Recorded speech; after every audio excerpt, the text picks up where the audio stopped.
GNR news కి స్వాగతం. Bulletin లో ముందుగా హెడ్లైన్స్. మీడియాతో మాట్లాడుతున్న బీజేపీ రాష్ట్ర అధికార ప్రతినిధి శ్రీమతి రాణి రుద్రమ.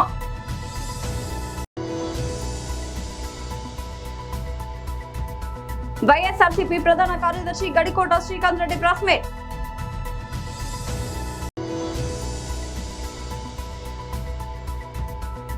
ఉదయనిధికి Madras high court bail. మీడియాతో మాట్లాడుతున్న బీజేపీ రాష్ట్ర అధికార ప్రతినిధి శ్రీమతి రాణి రుద్రమ. మీడియా మిత్రులకు నమస్కారం. రాష్ట్రంలో గత కొన్ని రోజులుగా ముఖ్యమంత్రి రేవంత్ రెడ్డి గారు మాట్లాడుతున్నటువంటి మాటలు, వారు తీసుకుంటున్నటువంటి నిర్ణయాలు, వారి ప్రభుత్వం అనుసరిస్తున్నటువంటి విధానాలను తెలంగాణ ప్రజలు చాలా స్పష్టంగా గమనిస్తున్నారు. రేవంత్ రెడ్డి గారు కేవలం రాష్ట్ర ముఖ్యమంత్రి స్థానంలోనే కాకుండా కీలకమైనటువంటి శాఖలు, తెలంగాణ ప్రజలకు రక్షణను అందించాల్సినటువంటి రక్షణ శాఖ, హోంమంత్రిత్వ శాఖ కావచ్చు, తెలంగాణ ప్రజలకు విద్యను అందించాల్సినటువంటి విద్యాశాఖను కావచ్చు, ఈ రెండు కీలకమైనటువంటి శాఖలను కూడా వారి దగ్గరనే పెట్టుకొని తెలంగాణను తిరోగమనంలో నడిపిస్తున్నటువంటి ఘనత రేవంత్ రెడ్డి గారికే దక్కుతూ వస్తుంది 2.5 సంవత్సరాల నుంచి. ఇవాళ ఎక్కడైనా కూడా, అది తెలంగాణ రాష్ట్రం కావచ్చు, భారతదేశం కావచ్చు, ప్రపంచంలో ఏ ప్రాంతమైనా కూడా విద్యా ప్రమాణాలు మెరుగుపడితేనే ఆ ప్రాంత అభివృద్ధి అనేటువంటిది సాధ్యమవుతుంది. అటువంటి విద్యాశాఖకు మంత్రిగా ఉన్నటువంటి రేవంత్ రెడ్డి గారు విద్యా వ్యవస్థను తెలంగాణ రాష్ట్రంలో నిర్వీర్యం చేస్తున్నటువంటి నేపథ్యంలో వారు విద్యాశాఖ మంత్రిగా రాజీనామా చేయాలని ఒక బాధ్యతాయుతమైనటువంటి ప్రతిపక్షంగా తెలంగాణ రాష్ట్రంలో భారతీయ జనతా పార్టీ తెలంగాణ శాఖ డిమాండ్ చేస్తోంది. బాజాప్తా రేవంత్ రెడ్డి గారు విద్యాశాఖ మంత్రి పదవికి రాజీనామా చెయ్యాలి. ఎందుకు చెయ్యాలి అంటే, వారు విద్యాశాఖ మంత్రిగా బాధ్యతలు తీసుకున్న తర్వాత ఈ తెలంగాణ రాష్ట్రంలో ఇంటర్మీడియట్ తర్వాత చదువుకుంటున్నటువంటి డిగ్రీ కోర్సులు కావచ్చు, పాలిటెక్నిక్ కోర్సు కావచ్చు, నర్సింగ్ కోర్సులు కావచ్చు, ఐటీఐ కావచ్చు, ఇంజనీరింగ్ కావచ్చు, మెడిసిన్ కావచ్చు, బీఎడ్ కావచ్చు, డిఎడ్ కావచ్చు, అగ్రికల్చర్ బీఎస్సీ కావచ్చు, ఎనీ కోర్స్, ఏ కోర్స్ అయినా కూడా చదువుకుంటున్నటువంటి విద్యార్థులు దాదాపు ఈ 2.5 సంవత్సరాల కాలంలో డిగ్రీలు పూర్తి చేసుకున్నటువంటి వాళ్ళు 20 లక్షల మంది ఉంటే, 20 లక్షల మందికి ఫీజు రియంబర్స్మెంట్ ద్వారా ప్రభుత్వం ఆయా కాలేజీ యాజమాన్యాలకు చెల్లించాల్సినటువంటి డబ్బు చెల్లించకపోతే సర్టిఫికెట్లు లేక రోడ్డు మీద ఉన్నారు. తెలంగాణ రాష్ట్రంలో 20 లక్షల మంది విద్యార్థులను కోర్సులు పూర్తి చేసుకున్న తర్వాత ఉన్నత విద్యలోకి వెళ్ళి జాయిన్ అవ్వకుండా, ఎక్కడన్నా నౌకరు వస్తే నౌకరు చేసుకోకుండా, చేతిలో సర్టిఫికెట్లు ఇవ్వకుండా రోడ్డు మీద నిలబెట్టినటువంటి విద్యాశాఖ మంత్రి రేవంత్ రెడ్డి గారు. అందుచేత ఇవాళ రేవంత్ రెడ్డి గారు విద్యాశాఖ మంత్రి పోస్టుకు రాజీనామా చేయాలా. వైఎస్ఆర్సీపీ ప్రధాన కార్యదర్శి Gadikota Srikanth Reddy press meet. Kharif start అయ్యి 2.5 మాసం అవుతోంది. రైతులు 90% పైన పొలంలో పంటలు పెట్టుకోలేని పరిస్థితి. దీనిపైన ప్రభుత్వం ఆలోచన చేసి ప్రతి రైతుకు ఎకరాకు 10,000 ఇన్పుట్ సబ్సిడీ రూపంలో ఏ విధంగా ఇవ్వాలన్నటువంటి ప్రణాళిక రూపొందించుకుంటుంది అనుకుంటే, దాన్ని ఏమాత్రం కూడా ఆలోచన చేయకుండా, దాని గురించి ఏమాత్రము చర్చ కూడా జరపకుండా, వర్షాలు పడలేదులే, ఎరువుల డిమాండ్ తగ్గింది, మమ్మల్ని తిట్టే వాళ్ళు తగ్గారు, ఎరువులు లేకపోయినా బతికి బయటపడ్డాం అని తప్పించుకునేటువంటి మార్గంలో మీరు వ్యవహరిస్తున్నట్టుగా కనిపిస్తోంది.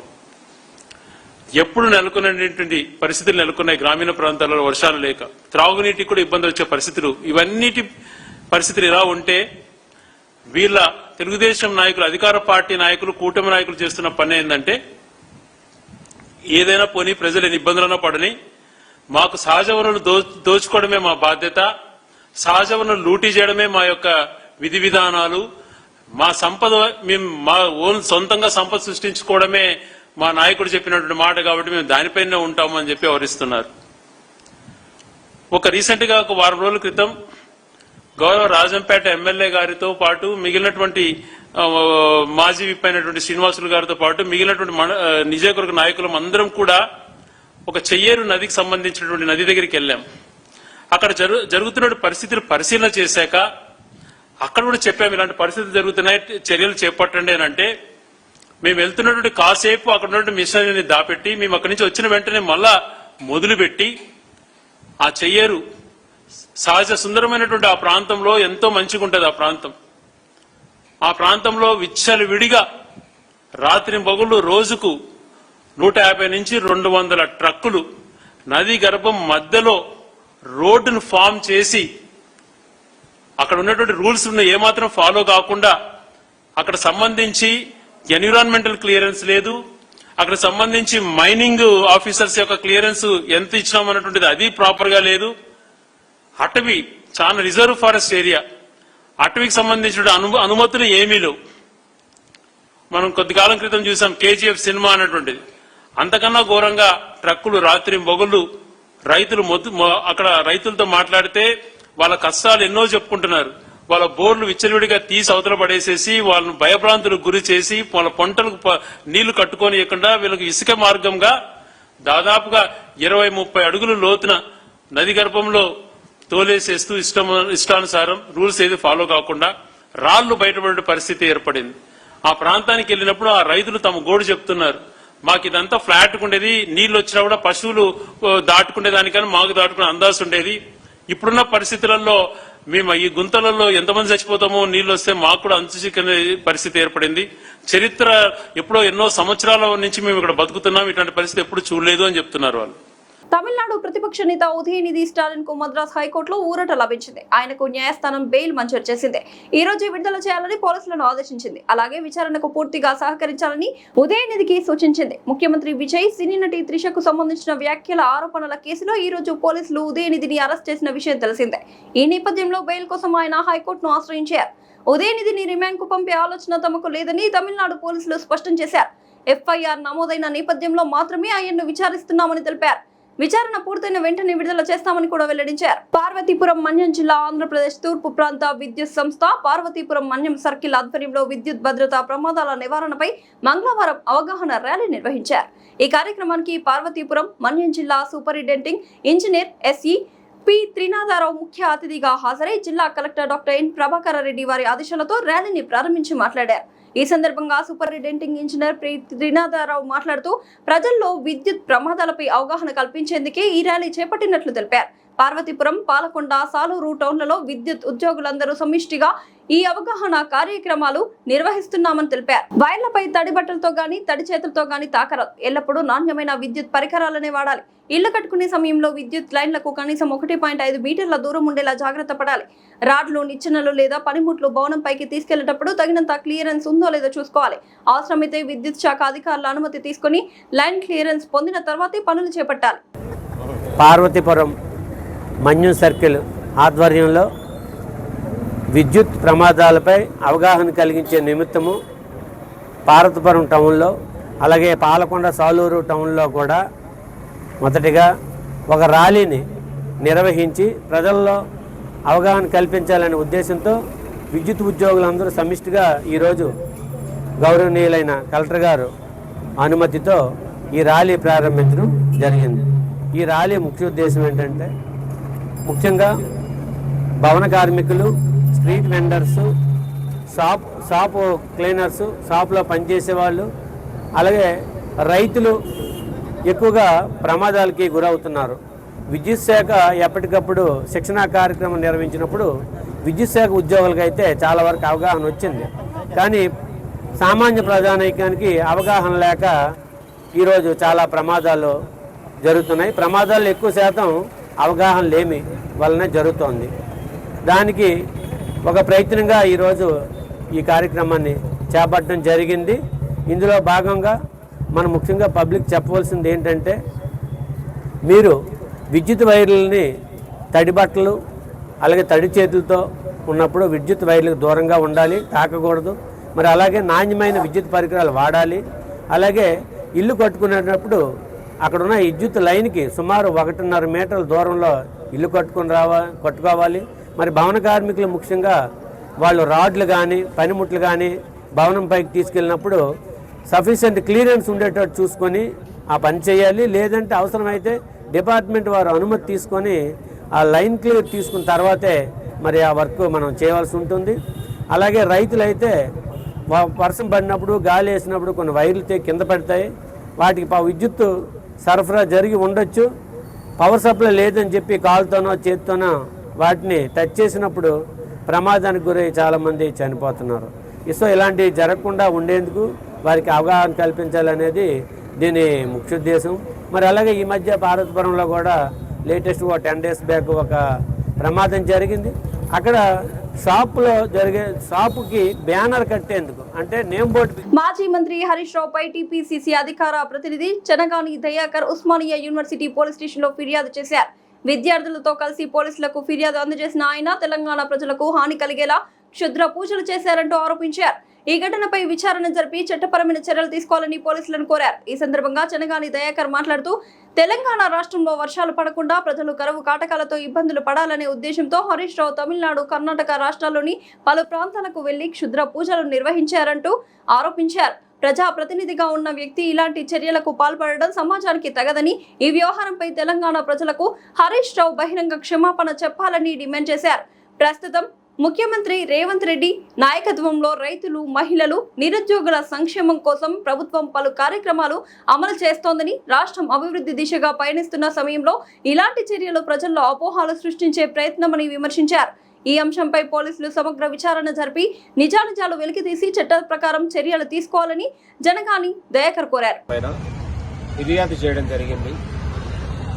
తెలంగాణ రాష్ట్రంలో వర్షాలు పడవద్దని, తెలంగాణ ప్రజలు కరువు కాటకాలతో ఇబ్బంది పడాలని, ఇవాళ తెలంగాణ రాష్ట్రంలో కరువు సంభవించాలని తన కుట్ర బుద్ధితోని, తన వక్ర బుద్ధితోని ఇవాళ తాంత్రిక విద్యలకు, క్షుద్ర పూజలకు పాల్పడి ఇవాళ తమిళనాడు, కర్ణాటక, శివమొగ్గ, తురాచిరపల్లి ఏరియాలకు వెళ్లి ఇవాళ పదే అక్కడికి వెళ్లి క్షుద్ర పూజలకు హరీష్ రావు పాల్పడడం అనేది అత్యంత నీచమైన చర్యగా మేము భావిస్తా ఉన్నాం. తెలంగాణ రాష్ట్ర ప్రజలకు బేషరతగా క్షమాపణ చెప్పాలని కూడా హరీష్ రావు గారికి డిమాండ్ చేస్తా ఉన్నాం. ఒక సభ్య సమాజంలో ఒక ప్రజాప్రతినిధిగా ఉండి ఇలాంటి కడుపు కుట్రతోని ఇవాళ తెలంగాణ రాష్ట్రంలో ముఖ్యమంత్రి రేవంత్ రెడ్డి గారి నాయకత్వంలో రైతులు, మహిళలు, నిరుద్యోగులు సంక్షేమ పథకాలతోని 2.5 ఏళ్లుగా తెలంగాణ రాష్ట్రం ప్రపంచ దేశాలకు పోటీ పడే విధంగా దేశంలోనే ఒక ఉన్నటువంటి విద్య, ఉపాధి, ఉద్యోగాలు ఇచ్చే రాష్ట్రంగా ఎదుగుతున్నటువంటి సందర్భంలో ఇవాళ హరీష్ రావు గారు కుట్ర పన్ని ఇవాళ క్షుద్ర పూజలకు పాల్పడడం అనేది చాలా నీచమైన చర్యగా మేము భావిస్తా ఉన్నాం. కాబట్టి ఉస్మానియా యూనివర్సిటీ పోలీస్ స్టేషన్ లో ఇప్పుడు కంప్లైంట్ చేసి, ఓయూపీఎస్ గారు కూడా కంప్లైంట్ చేసి చట్టరీత్యా చర్యలు తీసుకొని బిఎన్ఎస్ చట్టాల ప్రకారం ఆయనపై కూడా కేసు నమోదు చేసి ఇవాళ దర్యాప్తు చేయాలని కూడా పోలీసు వారిని కూడా మేము కోరుతా ఉన్నాం. ఇవాళ మూడో నెల 2026 తిరాచిపల్లి తమిళనాడు, 31/5/2026 నుండి 1వ తారీఖు 6వ నెల 2026 శివమొగ్గ కర్ణాటక, 2వ తారీఖు 6వ నెల 2026 తిరాచిపల్లి తమిళనాడు, 23వ తారీఖు 7వ నెల 2026 శివమొగ్గ కర్ణాటక లాంటి ప్రాంతాలకు వెళ్లి పదే అక్కడ క్షుద్ర పూజలు, తాంత్రిక విద్యలకు చేపట్టి తెలంగాణ రాష్ట్రంలో ప్రజలు సుఖశాంతులతో ఉండకుండా కరువుతోనే అల్లాడిపోవాలనే ఒక నీచమైన బుద్ధితోనే హరీష్ రావు ఇలాంటి చర్యలకు పాల్పడ్డాడు. తక్షణం తెలంగాణ రాష్ట్ర ప్రజలకు క్షమాపణ చెప్పి ఇవాళ పోలీసు వారు కూడా అతను ఉన్నటువంటి వెళ్లిన ప్రాంతాలు గాని అతను చేసినటువంటి చర్యలపైన పూర్తి విచారణ చేయాలని కూడా కోరుతా ఉన్నాం. Thank you. టీడీపీ జాతీయ అధ్యక్షులు చంద్రబాబు నాయుడు ఆదేశాల మేరకు పీలేరు నియోజకవర్గ ఎమ్మెల్యే నల్లారి కిషోర్ కుమార్ రెడ్డి గుర్రంకొండ మండలం Indiramma colony, Tarigonda Indiramma colony door to door కార్యక్రమంలో పాల్గొన్నారు. ప్రతి ఇంటికి వెళ్లి కూటమి ప్రభుత్వం ప్రవేశపెట్టిన సంక్షేమ పథకాలను వివరించి ప్రజల సమస్యలను తెలుసుకున్నారు. కూటమి ప్రభుత్వంతోనే రాష్ట్రంలో అభివృద్ధి, సంక్షేమం సాధ్యమని, యువతకు ఉపాధి, ఉద్యోగ అవకాశాలు, రాష్ట్రానికి పెట్టుబడులు, మహిళలకు ఆర్టీసీలో ఉచిత ప్రయాణం, ఏడాదికి 3 సిలిండర్లు, తల్లికి వందనం, ఎన్నో సంక్షేమ పథకాలు ప్రవేశపెట్టినట్లు ఆయన పేర్కొన్నారు. ఈ కార్యక్రమంలో మండల అధ్యక్షుడు Naini Jagadish, ex sarpanch Naushad Ahmed, Ejaz Ahmed, Murthy Swamy, Ellutla Murali, Reddappareddy, Chalmareddy, ITDP Ranjith, MPTC Prasad Naidu, Tarigunda Chandrababu, Nara Venkataramana, Ramapuram Anand, Bayyareddy, Kranthi, MEO Surendrababu, MPDO Parameshwar Reddy, Srihari, MRO Paniswamy, కూటమి కార్యకర్తలు, నల్లారి అభిమానులు పాల్గొన్నారు.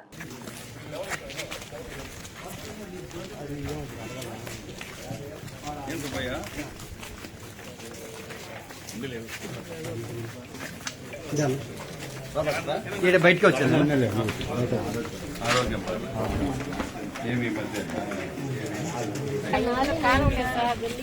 మొన్నేదో చేశారు కదా మొన్న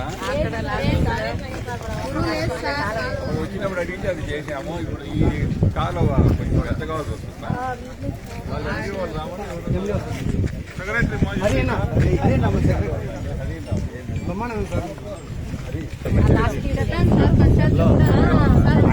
మంచిగా ఇవ్వ అయినలే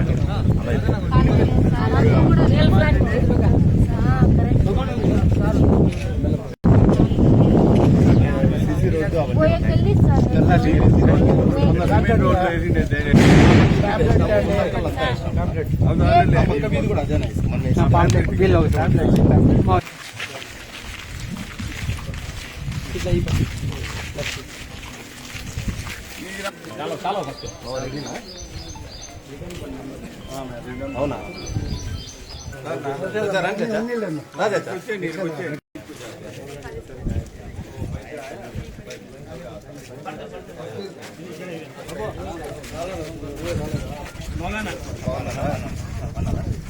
చెప్పినారు నీళ్ళ సమస్య అంటే బోరు ఎండిపోయింది.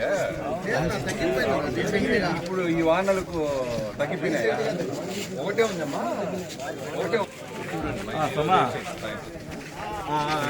पानी डाल दिया, डाल दे बोल डाल दे। अच्छा दुआ करो, बोर डाल दे। दोपहर को दो बोर डाल दे, दुआ करो। पानी आना ना डालते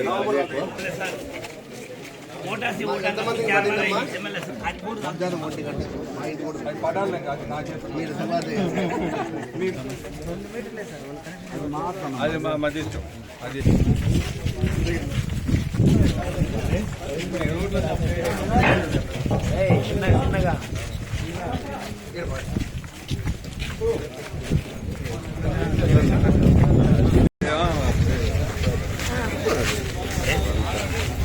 పెన్షన్ పంచాయతీలో పెట్టాలి కదా. డ్రింకింగ్ వాటర్ ప్రాబ్లమ్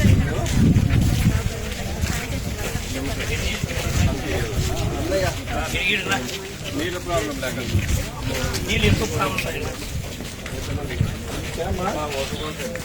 घर में आता पैसे कितने पैसे मध्य गैप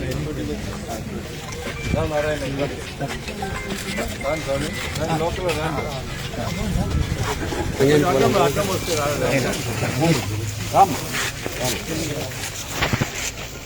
గ్యాప్లో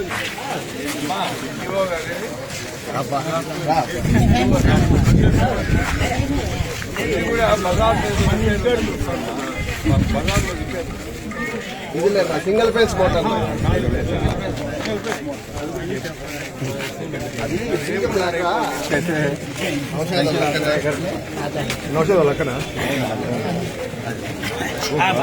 అది లెక్కకు పెన్షన్ రాకపోతే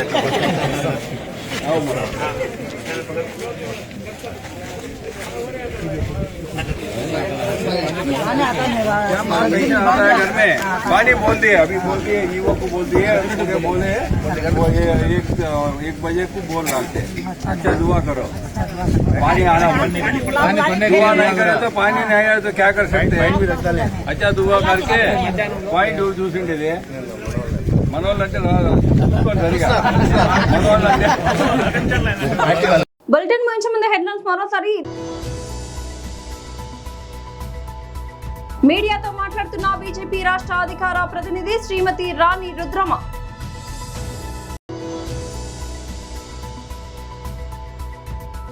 వైఎస్ఆర్సీపీ ప్రధాన కార్యదర్శి గడికోట శ్రీకాంత్ రెడ్డి ప్రెస్ మీట్.